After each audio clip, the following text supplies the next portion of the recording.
Hello friends, welcome back to Sunanda's cooking. French fries ह्या सर्वांनाच आवडतात. लहान मुलांचा तर तो जीव की प्राण असतो आणि त्यांना ते खूप जास्ती आवडतात आणि फ्रेंच फ्राईज ते खूप एन्जॉय पण करतात. पण आज आपण एक नवीन रेसिपी बघणार आहोत. फ्रेंच फ्राईज बनवणार आहोत, पण ते बटाट्यापासून अजिबात नाही. मग तुम्ही विचार करत असाल की ते कशापासून बनवायचे. तर आपण फ्रेंच फ्राईज आज बनवणार आहोत रव्यापासून आणि त्याच्यासाठी चवीनुसार मीठ लागेल.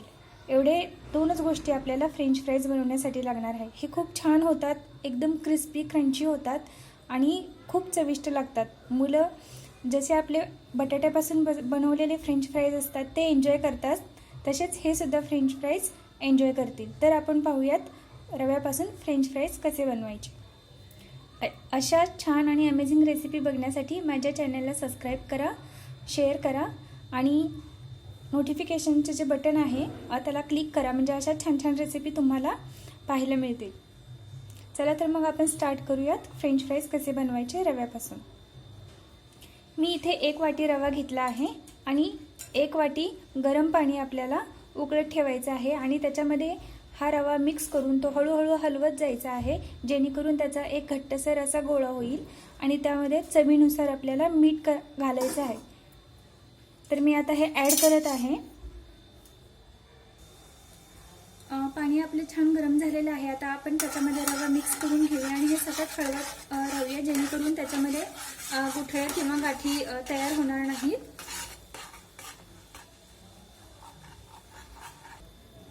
यामध्ये आपण मीठ टाकून घेऊयात आणि हे असं छानसं हलवून घेऊयात, जेणेकरून त्याचा घट्ट असा गोळा होईल. त्यानंतर आपल्याला हे जे द्यायचं आहे आणि ते वाफेवरती छान शिजल्यानंतर आपण त्याचे फ्रेंच फ्राईज करणार आहोत. आता हे झाकून घेऊयात. गॅस आपण अगदी लो फ्लेमवरती ठेवायचा आहे आणि 1-2 मिनिट त्याला चांगली वाफ येऊन ते शिजवून घेऊयात. छान शिजवून झालेलं आहे, असं घट्ट हवं ते. आता हे थोडंसं थंड होऊ देऊया आपण आणि त्याच्यानंतर ते छान मळून घेऊयात. हे असं छान मळून घ्यायचं आहे आपल्याला.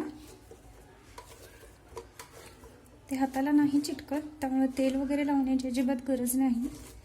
तर आपण जो कणकेचा घट्ट असा गोळा कसा मळून घेतो ते अगदी तसंच मळून घ्यायचं. हे बघा, हे छान असं झालेलं आहे, तुम्ही बघू शकता. तर यापासून आपण आपले फ्राईज तयार करून घेऊयात.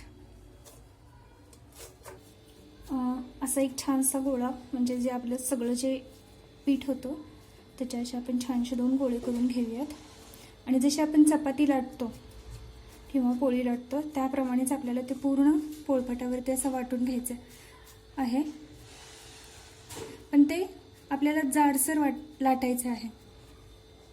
असं पोळपाटाला मी थोडंसं तेल लावून घेते आणि हा जो आपला डो आहे त्याला पण थोडंसं तेल लावते. लाटण्यालाही थोडंसं तेल लावून घेते, जेणेकरून ते खाली चिटकणार नाही आणि ते छान लाटलं पण जाईल, कारण आपण इथे लाटण्यासाठी खाली पीठ वगैरे काहीच लावत नाही आहे. हे बघा, असं लाटून घ्या. एक जाडसर अशी पोळी छान आपल्याला लाटून घ्यायची आहे आणि ते नंतर कट करून त्याचे फ्राईज आपल्याला करायचे आहेत.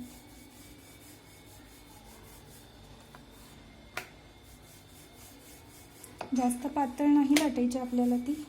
आपले फ्राईज कसे असतात, थोडेसे जाड, आणि हे अशी जाडसर लाटून घ्यायची.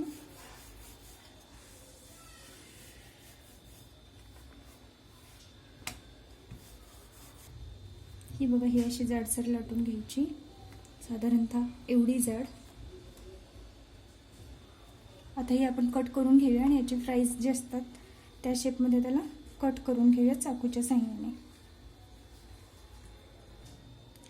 हे असे साईडचे आपण कट करून घेऊयात.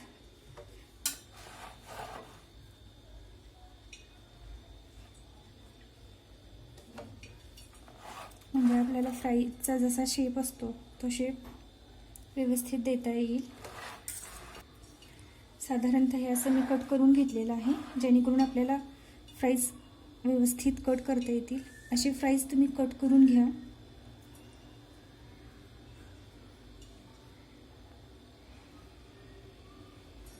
मी असे सर्व कट करून घेते. एकीकडे आपण कढईमध्ये तेल गरम करायला ठेवलं आहे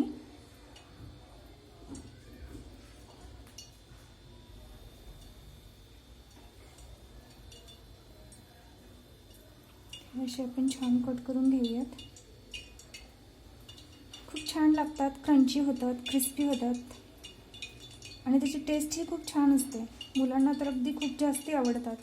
शेजवान चटणीबरोबर किंवा सॉसबरोबर तुम्ही ते खाऊ शकता. अशी झटपट तयार होणारी रेसिपी आहे. तर आता हे असे कट करून झालेले आहेत, बघू शकता तुम्ही. हे असे आपले फ्राईज साधारणतः इतक्या जाडीचे आहेत आणि हे असे दिसतात. छान तळून घेऊयात आपण. आता हे तेल गरम झालं आहे आपलं. जेव्हा फ्राईज आपण तळतो तेव्हा कढईमध्ये ते असे खालच्या साईडला तुम्ही टाका आणि ते अजिबात हलवायचे नाही जोपर्यंत ते असे तळून छान गरम तेलामध्ये वरती येतील, म्हणजे ते अगदी सरळ छान होतात.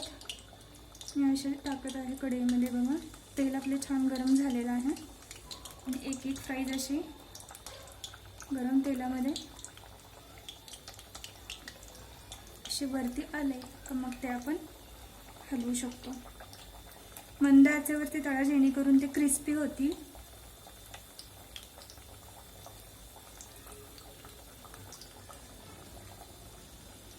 आता असेच आपण छान तळून घेऊया.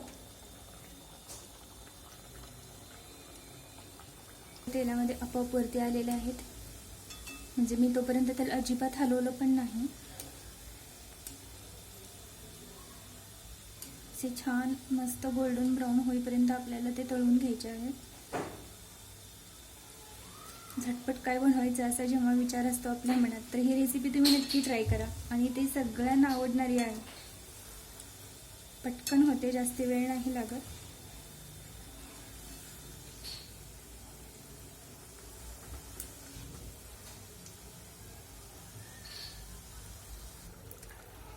छान मस्त असे तळून झालेले आहेत. बघा तुम्ही किती छान कलर आला आहे, अगदी सोनेरी कलर आला आहे याला आणि असे मस्त क्रंची झालेले आहेत, आपले क्रिस्पी झालेले आहेत. आता हे आपण काढून घेऊयात. साधारणतः असा कलर येईपर्यंत तुम्ही कमी गॅसवरती जेव्हा तळाल तेव्हा ते त्याचा जो क्रिस्पीनेस आहे तो छान येईल. आता हे काढून घेऊ आपण. एक टिश्यू पेपर ठेवते प्लेटमध्ये, जेणेकरून एक्सेस ऑफ तेल जे आहे ते सगळं निघून जाईल.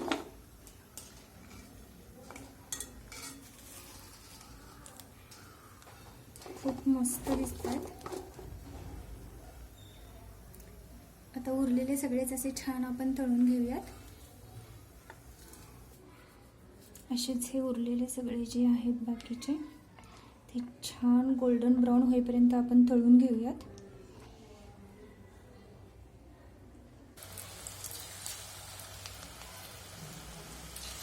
गॅस कमी करते.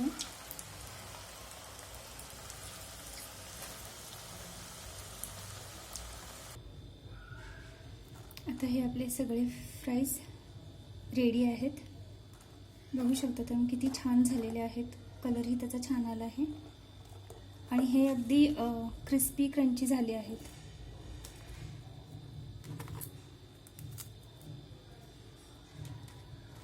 आता याला आपण एक ट्विस्ट देऊयात. हे प्लेन फ्राईज ज्यांना प्लेन हवे असतील, आपल्या बच्चे कंपनीसाठी स्पायसी नको असेच प्लेन हवेत त्यांच्यासाठी. आणि आता आपण एका बाउलमध्ये फ्राईज घेऊयात. छान मस्त क्रंची झालेले आहेत आणि याच्यामध्ये आपण थोडासा पेरी पेरी मसाला जो आहे तो ॲड करूयात. छान टेस्ट येईल त्याला. आवाज बघा ते किती क्रंची झालेले आहेत, किती क्रिस्पी झालेले आहेत.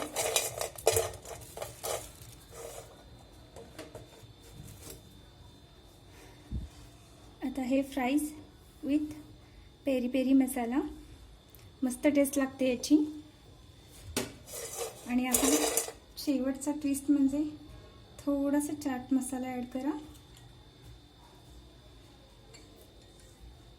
आणि स्पायसी तर हवंच, त्याच्यासाठी थोडीशी लाल मिरची पावडर. छान हाताने मिक्स करा. छान मिक्स करून घ्या आणि हा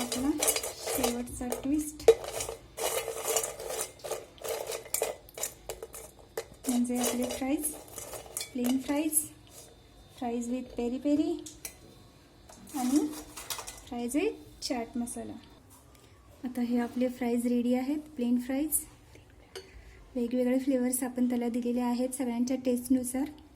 fries with peri peri and fries with chaat masala and enjoy with Schezwan chutney. याच्यापेक्षा आणखीन काय हवं? अशा छान छान आणि मस्त रेसिपीज पाहण्यासाठी माझ्या चॅनलला सबस्क्राईब करायला विसरू नका. आणि तुमचे काही सजेशन्स आणि कमेंट्स असतील तर ते कमेंट सेक्शनमध्ये कमेंट करा. तोपर्यंत धन्यवाद.